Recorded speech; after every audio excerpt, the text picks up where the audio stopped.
maintenant et à l'heure de notre mort. Amen. Je vous salue Marie, pleine de grâce. Le Seigneur est avec vous. Vous êtes bénie entre toutes les femmes. Et Jésus, le fruit de vos entrailles, est béni. Sainte Marie, Mère de Dieu, priez pour nous pauvres pécheurs, maintenant et à l'heure de notre mort.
Amen.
Par l'Ave Maria. Que tout chanter publie dans ton bien relevé les grandeurs de la vie en l'honneur de Marie. À la vie Maria, le péché se détruira. À la vie Maria, toute grâce nous gagne. Oh, divine prière, si l'on vous connaissait, oui, chacun vous dirait jour et nuit. vie sur la terre. Ave Maria, le péché se détruira. Ave Maria, le bon Jésus régnera. Jamais nul hérétique, jamais nul réprouvé n'a vraiment éprouvé sa douceur angélique.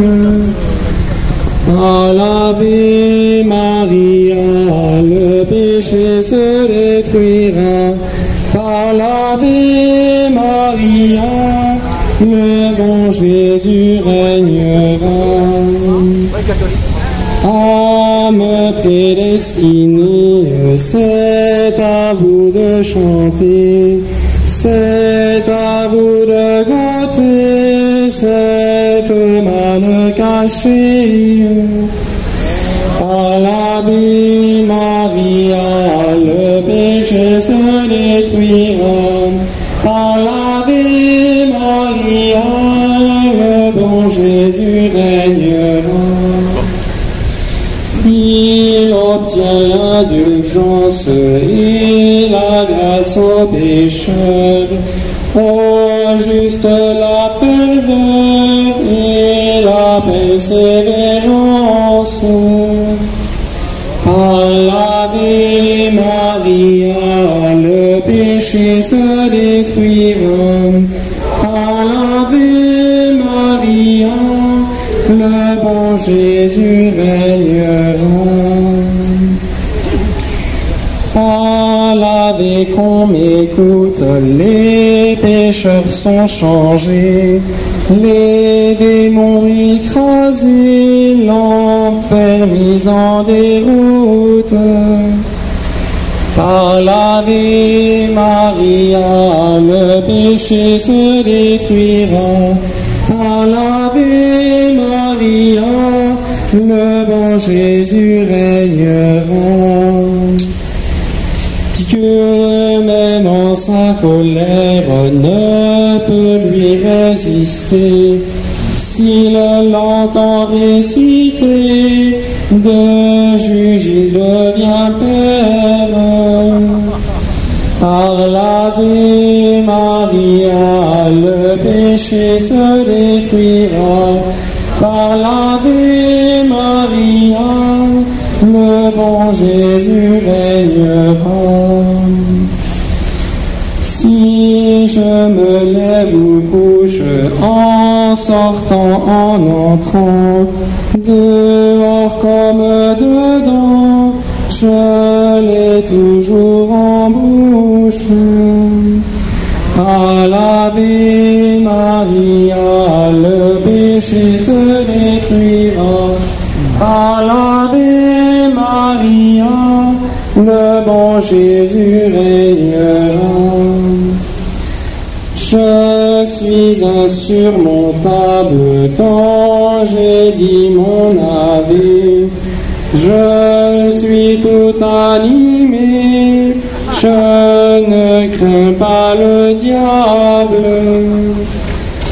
Ave Maria, le péché se détruira. Ave Maria, le bon Jésus régnera. Au ciel, au ciel, au ciel, j'irai la voir un jour. Au ciel, au ciel, au ciel, j'irai la voir un jour. J'irai la voir un jour, j'irai près de son trône, recevoir la couronne et régner à mon tour. Au ciel, au ciel, au ciel, j'irai la voir un jour. Au ciel, au ciel, au ciel, j'irai la voir un jour. J'irai la voir un jour, j'irai m'unir aux anges pour chanter ses louanges et pour former sa cour.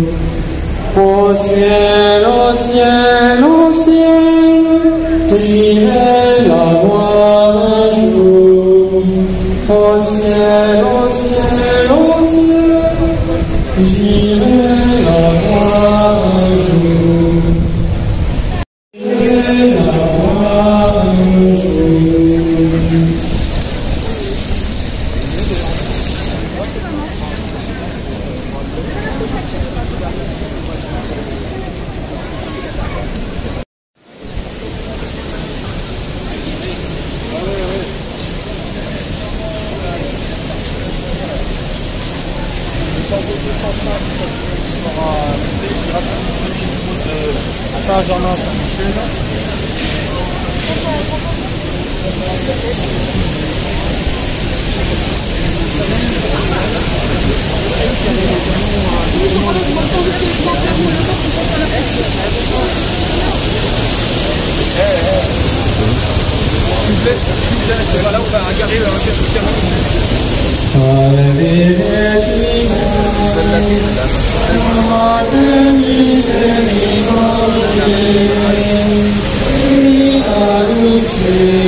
Cette année, notre procession en l'honneur de la Sainte Vierge a des motifs tout particuliers, des intentions de prière très profondes que nous prenons sur nous. Tout d'abord, cette crise profonde à l'intérieur de l'Église, où hélas, les faux principes pénétrés au dernier concile se développent toujours davantage et nous avons assisté comme un dernier fruit empoisonné, cette opposition du chef de l'Église à la messe traditionnelle pour essayer d'imposer toujours davantage ces nouveaux rites infectés de protestantisme. Grande intention des prières, donc, car la messe, c'est le cœur de l'Église, c'est la croix de Jésus rendue présente. Et la croix de Jésus, c'est la victoire contre Satan, contre les forces des ténèbres. D'autre part, la situation actuelle dans la cité est très inquiétante. Des États comme l'État français, laïque, républicains et démocrates, sont en train d'instaurer une sorte de, on peut le dire, de dictature en voulant imposer ces passes sanitaires. Et par là, ils essayent de discriminer, bien sûr, entre les personnes et opérer une sorte de ségrégation. Partout, on veut imposer ces pseudo-vaccins expérimentaux dont on ne connaît pas tous les effets secondaires et qui, pour certaines personnes, ces effets se sont révélés dangereux et même mortels. Et on veut contraindre les gens à s'y soumettre sous peine d'être bannis de la vie sociale et de perdre même leur travail. Des intentions de prière, donc, bien sûr. Tout cela a provoqué beaucoup de réactions Des centaines de milliers de Français sont descendus dans les rues pour manifester contre ces impositions. Ce qui montre qu'il y a encore du bon sens. Et tout cela peut contribuer à un sursaut national, mais à la condition de se rendre compte quelles sont les causes profondes de cette crise que nous traversons dans la société et dans l'Église.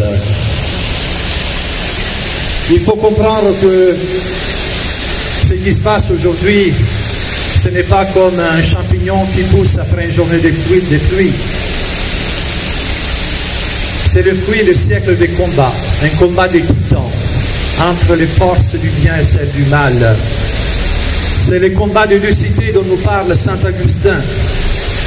Deux amours ont fait deux cités. L'amour de Dieu jusqu'au mépris de soi, la cité de Dieu. L'amour de soi jusqu'au mépris de Dieu, la cité du diable. C'est le combat entre la civilisation chrétienne fondée sur la croix de notre Seigneur Jésus-Christ, sur son sang, qui a produit des fruits extraordinaires de sainteté et les puissances des ténèbres.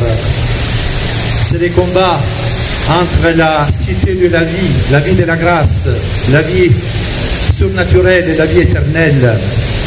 Et ce nouvel ordre mondial qu'on veut nous imposer, ordre de la mort.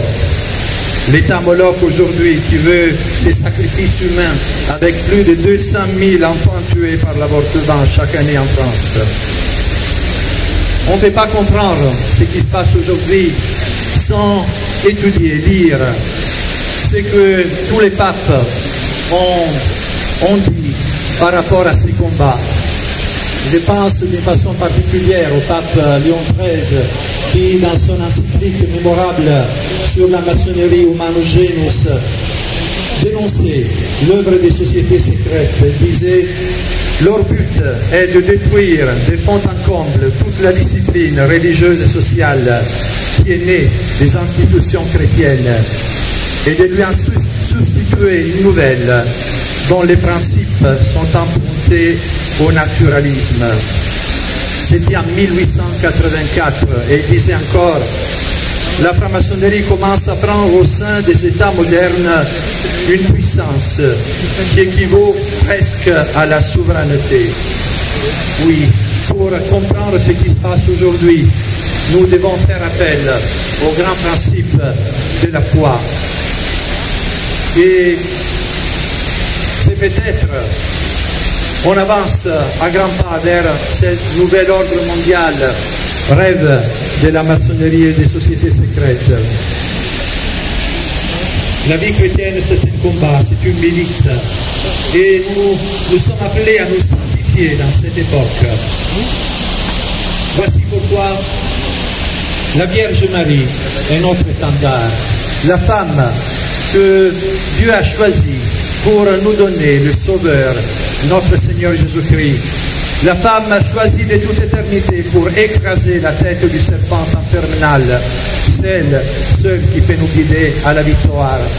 Nous devons comprendre qu'il s'agit d'un combat pas uniquement naturel, mais un combat surnaturel contre les puissances des ténèbres. Voici pourquoi il faut prendre des moyens surnaturels. Et ces moyens, ce sont la prière, la pénitence, ces processions publiques qui expriment notre foi, qui expriment publiquement notre désir que notre Seigneur règne de nouveau sur la cité. Pour cela, nous recourons à Marie, à la Vierge Marie et au chapelet, au rosaire, véritable arme du salut. Saint Jean dans l'Apocalypse a eu la vision de cette femme. Un signe grandiose apparu au ciel, une femme. Le soleil l'enveloppe, la lune est sous ses pieds, et 12 étoiles couronnent sa tête. C'est la femme qui porte l'enfant Dieu, venu pour vaincre Satan, les dragons infernales. Nous sommes et nous voulons rester la descendance de cette femme, et unis à elle, nous sommes sûrs de remporter la victoire. Par la prière, par la messe, par la croix de Jésus. rendu présent sur nos autels, par la vie intérieure, mais aussi par l'action sociale, politique. Nous sommes soldats de Christ. Nous ne pouvons pas nous résigner aux puissances du mal qui triomphent partout. Et voici pourquoi nous sommes ici, pour demander à la Vierge Marie cette force d'être fidèle au devoir auquel Dieu nous appelle. Le combat intérieur tout d'abord, faire régner notre Seigneur dans nos cœurs, dans nos âmes, par la vie de la grâce, mais aussi le combat public pour le règne social de notre Seigneur Jésus-Christ. C'est pour ça que nous allons renouveler le vœu de Louis XIII, ce roi de France qui avait compris l'importance du surnaturel et qui avait recouru à la Sainte Vierge et lui avait mis son royaume, il avait mis son royaume sous sa céleste protection. Nous allons renouveler cet acte pour de nouveau mettre la France sous la protection de la Vierge Marie pour qu'elle nous aide à contribuer à restaurer la civilisation chrétienne. Nous allons, avant de renouveler le vœu de Louis XIII, chanter ensemble un Salve Regina. Salve Regina, Mater misericordiae, Vitatus Deus, excelsior salve. Ave clamamus, exorcire, ad Jesus tiramus, dementes et mentes, vita lacrima humane. Ea ergo, advocata nostra, Dios tuos, misericordes oculos, ad nos converge.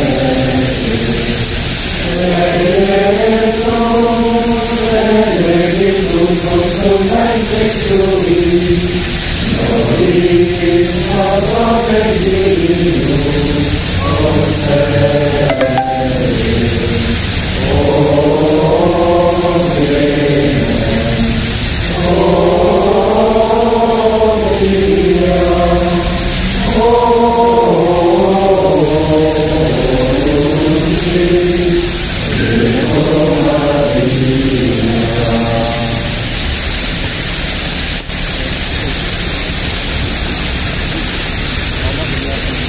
Consécration de la France par Louis XIII. Louis, par la grâce de Dieu, roi de France et de Navarre, à tous ceux qui se présentent l'être verront, salut. Dieu qui élève les rois au trône de leur grandeur, non content de nous avoir donné l'esprit qui départ à tous les princes de la terre pour la conduite de leur peuple, a voulu prendre un soin si spécial de notre personne et de notre état, que nous ne pouvons considérer le bonheur du cours de notre règne sans y voir autant d'effets merveilleux de sa bonté que d'accidents qu'il ne pouvait perdre. Lorsque nous sommes entrés au gouvernement de cette couronne, la faiblesse de notre âge donna sujet à quelques mauvais esprits d'en troubler la tranquillité.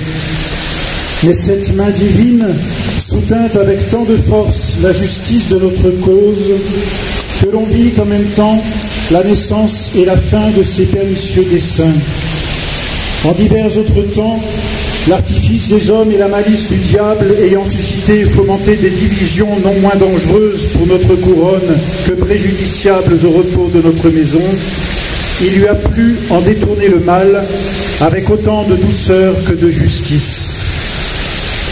La rébellion de l'hérésie ayant aussi formé un parti dans l'État, qui n'avait d'autre but que de partager notre autorité, il s'est servi de nous pour en abattre l'orgueil et a permis que nous ayons relevé ces autels en tous les lieux où la violence de cet injuste parti en avait ôté les marques.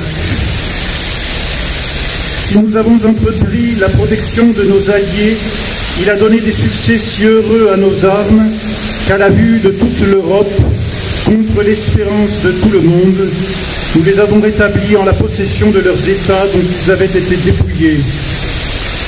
Si les plus grandes forces des ennemis de cette couronne se sont ralliées pour en conspirer la ruine, il a confondu leurs ambitieux desseins pour faire voir à toutes les nations que, comme sa providence a fondé cet État, sa bonté le conserve et sa puissance le défend. Tant de grâces si évidentes font que, pour n'en différer pas la reconnaissance, sans attendre la paix, qui nous viendra sans doute de la même main dont nous les avons reçues et que nous désirons avec ardeur pour en faire sentir les fruits aux peuples qui nous sont commis, nous avons cru être obligés, nous prosternant aux pieds de Sa Majesté divine que nous adorons en 3 personnes, à ceux de la Sainte Vierge et de la Sacrée Croix, où nous vénérons l'accomplissement des mystères de notre rédemption par la vie et la mort du Fils de Dieu en notre chair, de nous consacrer à la grandeur de Dieu par son Fils rabaissé jusqu'à nous, et à ce Fils par sa mère élevée jusqu'à lui, en la protection de laquelle nous mettons particulièrement notre personne, notre État, notre couronne et tous nos sujets, pour obtenir par ce moyen celle de la Sainte Trinité, par son intercession et de toute la cour céleste, par son autorité et exemple, nos mains n'étant pas assez pures pour présenter nos offrandes à la pureté même. Nous croyons que celles qui ont été désignées de le porter les rendront aussi agréables, et ces choses bien raisonnables, qu'ayant été médiatrices de ces bienfaits, elles le soient de nos actions de grâce. À ces causes, nous avons déclaré et déclarons que, prenant la très sainte et très glorieuse Vierge pour protectrice spéciale de notre royaume, nous lui consacrons particulièrement notre personne, notre État, notre couronne et nos sujets.